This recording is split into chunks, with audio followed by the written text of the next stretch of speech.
গোপালপুর গ্রামে এক বৃদ্ধ কৃষক বাস করত। তার একটি তেজি ঘোড়া ছিল। কৃষিকাজে, ভারী জিনিস বহনে ও নিত্যদিনের চলাফেরায় সে ঘোড়াটিকেই ব্যবহার করত। একদিন হঠাৎ করেই ঘোড়াটি হারিয়ে গেল। অনেক খুঁজেও তাকে আর কোথাও পাওয়া গেল না। কৃষকের স্ত্রীর খুব মন খারাপ, কিন্তু কৃষকের কোনো ভ্রুক্ষেপ নেই। হারিয়ে যাওয়া ঘোড়ার জন্য তার কোনো আফসোস বা দুঃখবোধও নেই। তাকে দেখে মনে হচ্ছিল যেন কিছুই হয়নি। আশেপাশে প্রতিবেশীরা এসে বলল, তোমার কি দুর্ভাগ্য, একটা মাত্র ঘোড়া, তাও হারিয়ে গেল। এ কথা শুনে কৃষক মৃদু হেসে বলল, হতে পারে। তার কিছুদিন পর ঘোড়াটি আবার কৃষকের বাড়ি ফিরে আসলো এবং তার সাথে আরও ৩টি বন্য ঘোড়া। কৃষকের বাড়িতে সেদিন আনন্দের বান ডেকেছে। শুধু হারানো ঘোড়াটি ফিরে আসেনি, তার সাথে আরও ৩টি। প্রতিবেশীরা আবার দেখতে আসলো। সবাই বৃদ্ধকে বলতে থাকল, তোমার কি সৌভাগ্য, হারানো ঘোড়া ফিরে পেয়েছ, সেই সাথে আবার ৩টা বাড়তি ঘোড়া। কৃষক আগের মতোই হাসি মুখে বলল, হতে পারে।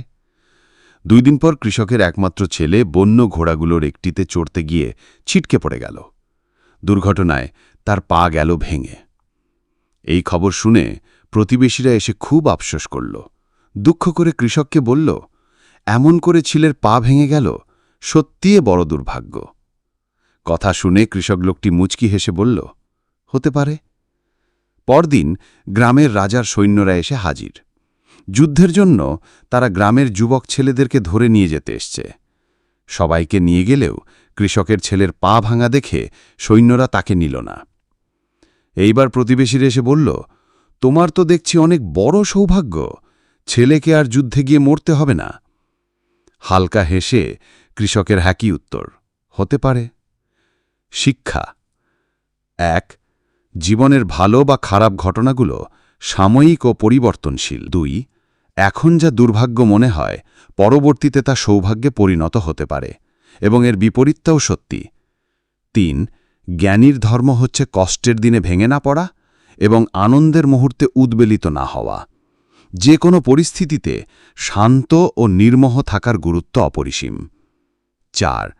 সবকিছুই আপেক্ষিক এবং আমাদের বর্তমান দৃষ্টিভঙ্গি হয়তোবা ভবিষ্যতের প্রকৃত চিত্র প্রকাশ করে না।